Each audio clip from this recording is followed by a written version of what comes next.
Gadis ini menendang kura-kura ke dinding. Siapa sangka koin emas terus berhamburan. Selain itu mereka juga menemukan makam kuno di sini. Anehnya orang yang ada di makam ini masih hamil. Pendeta Tao di sebelahnya segera membaca mantra, dan menyebabkan mayat melahirkan dengan lancar. Tetapi kemudian dia berkata bahwa bayinya sangat aneh. 18 tahun telah berlalu.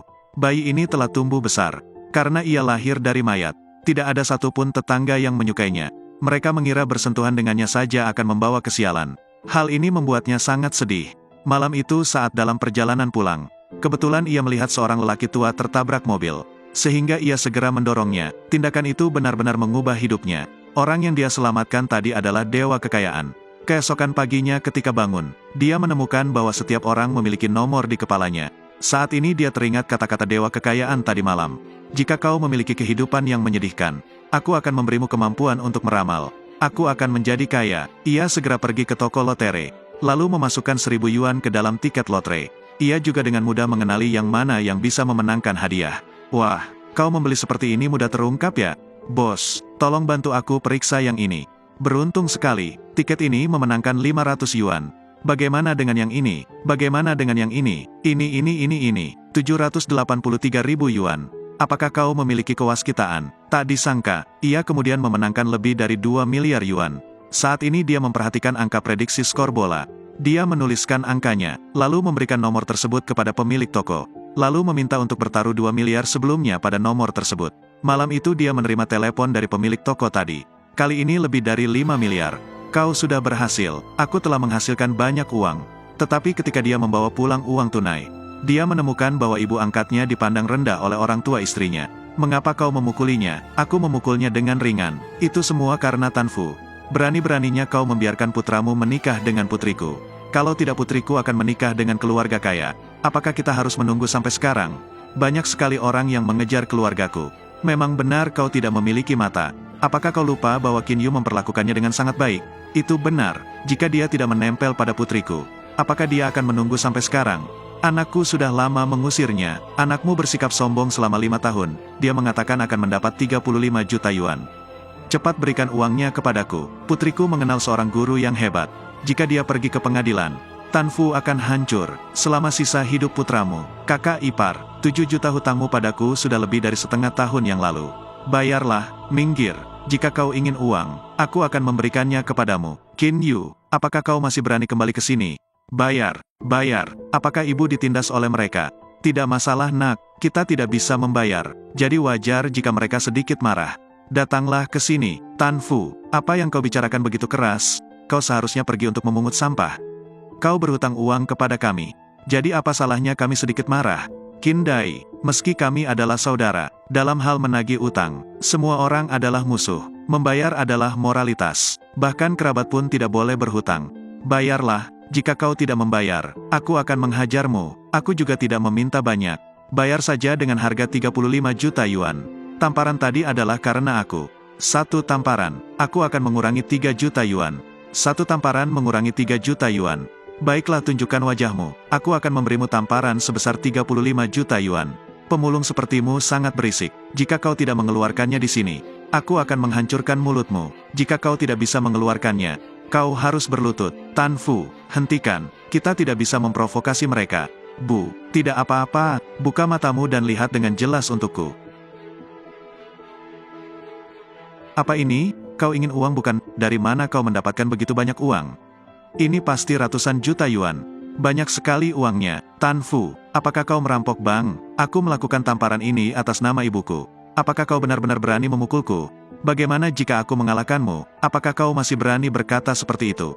Tamparan ini yang aku beli. Kau tidak tahu berterima kasih.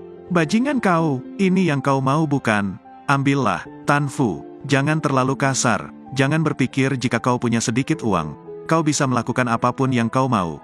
Kita adalah saudara, lantas bagaimana jika aku ingin melakukan itu? Kerabat sepertimu membuatku mual. Ambil uangnya, lalu pergi. Tan Fu, jika kau punya kemampuan, pukul aku sampai mati. Coba aku lihat apakah uang ini cukup untuk kau bertarung atau tidak. Kau ingin tahu berapa banyak uang yang aku punya?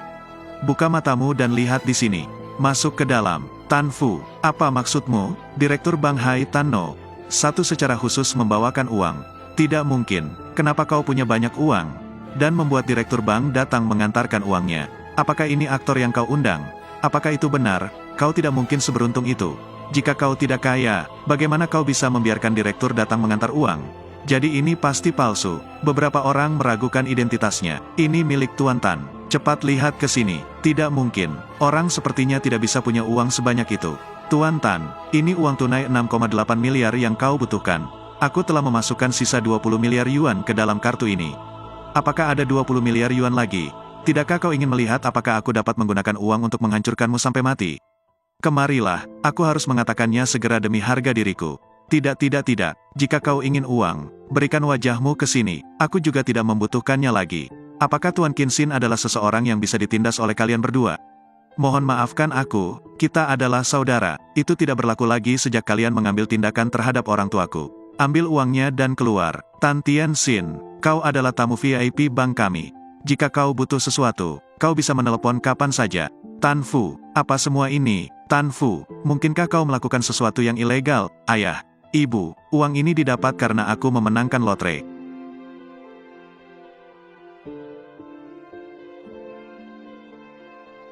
Deputy Haitan memberimu sebuah batu giok. Apartemen Thomson Riviera, sebuah villa, 728 supercar, dan 50 batangan emas. Hadiah uang 6 miliar yuan. Aku berterima kasih padamu karena telah menyelamatkan kakekku. Ini sedikit dari ketulusanku. Apakah orang yang aku selamatkan hari itu adalah kepala bidang FNB Haitan Diep Lao? Benar sekali, beberapa hari lagi kakekku akan berulang tahun yang ke-60. Dia sangat menyukai barang antik. Aku akan berpartisipasi dalam lelang pribadi. Tapi mereka membutuhkan 2 orang untuk pergi. Aku tidak punya siapapun untuk pergi bersamaku. Jadi kau ingin aku ikut denganmu? Apakah kau tidak menginginkannya? Tentu saja aku menginginkannya, tapi aku hanya seorang lelaki yang memungut batu bata. Apakah kau tidak takut statusmu diturunkan? Mengapa identitas setiap orang harus dibedakan? Terlebih lagi kau adalah orang yang baik. Jika kau tidak keberatan, aku akan membantumu menemukan item yang paling cocok. Hah, apakah kau punya undangan? Bukan, ini adalah puncak Puk Hien. Area lelang terbaik di Haitan. Tanpa undangan, kau tidak bisa masuk. Orang dengan aset kurang dari 6,8 miliar yuan tidak bisa masuk. Orang dengan status sosial rendah juga tidak diperbolehkan masuk. Apakah Din Puk Hien masih membagi kelas seperti itu? Apa yang tidak boleh dimasuki oleh orang dengan status sosial rendah? Seluruh tubuhmu dari atas sampai bawah tidak bernilai 350.000 yuan. Kau seorang tukang batu bukan?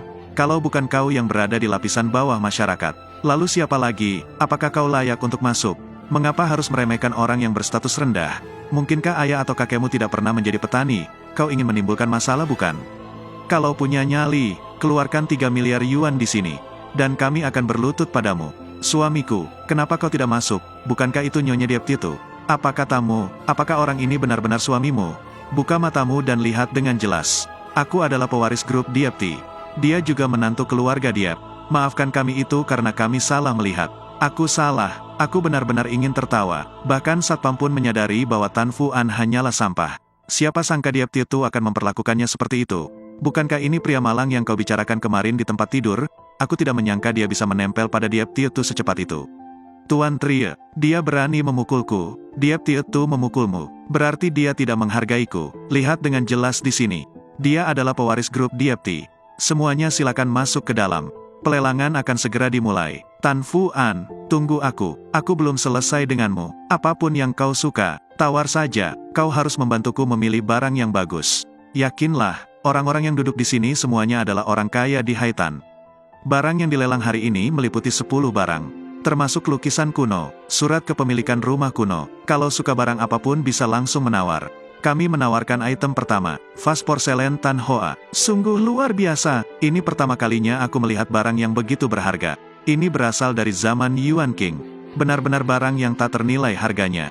Mereka sama-sama mengatakan bahwa ini harta yang tak ternilai harganya. Ini jelas merupakan produk yang bagus. Porselen apa pada zaman Yuan King? Itu hanya barang palsu. Harga awalnya mulai 345 juta yuan. Aku menawar 690 juta yuan. Seperti yang diharapkan dari nona muda dari keluarga Doan. 860 juta. 1 miliar yuan. Vas porselen yang harganya 1 miliar. Aku tidak mengikutinya lagi. Yang paling aku benci adalah pemulung batu bata sepertimu.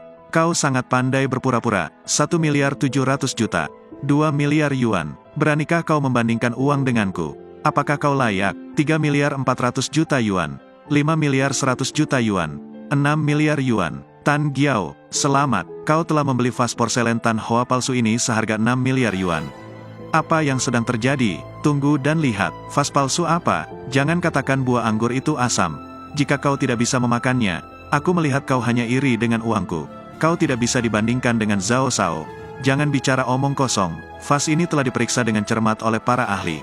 Tuan Ken dan aku sudah memeriksanya. Apakah menurutmu kau lebih memahami barang antik daripada kami? Benar sekali, anak muda. Penglihatan yang salah juga merupakan hal yang lumrah. Mungkin kau salah. Barang palsu adalah barang palsu.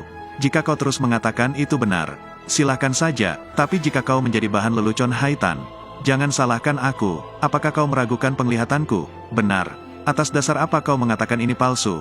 Hanya mengandalkan mulutmu. Di mana kau melihat vas ini palsu? Vas ini tidak berbeda dengan vas aslinya.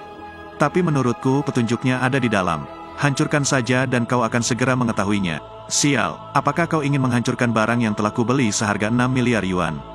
Kau dapat menghancurkannya jika kau mau. Tetapi jika kau tidak dapat memastikan apakah itu nyata atau tidak, maka kau harus membayar 3 kali lebih banyak. Hampir 20 miliar. Apakah kau berani? Ya, tetapi jika aku benar-benar dapat menebaknya, aku tidak akan membayarnya. Jika itu palsu maka aku kurang beruntung.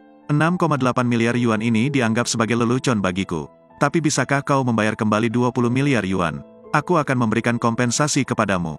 Aku tidak percaya. Coba kulihat, apakah matamu benar-benar bagus? Hancurkan itu, lalu aku akan melakukan apa yang kau inginkan. Barang hampir 6,8 miliar ini dihancurkan. Mana yang disebut palsu? Cepat bayar 20 miliar yuan. Tan Fu, seperti yang aku katakan, penglihatanku sama sekali tidak salah. Yang asli adalah yang asli. Tidak mungkin palsu. Dan pembawa batu bata tetaplah pembawa batu bata.